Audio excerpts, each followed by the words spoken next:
Kani mga tol, kay wala naman ni siya i-cover sa flywheel. So, ang ilanan ani ang naka-top ni siya mga tol. Kaning iyang kunya mga tol, kaning dapat naka-align na siya sa head mga tol, kana dapat straight siya makatudlo sa head.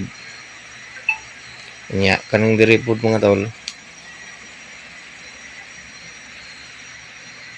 So kaning diri sa cam sprocket niya mga tol, ang timing ana dapat nakatap tong piston, unya kaning dot niya mga tol sa cam sprocket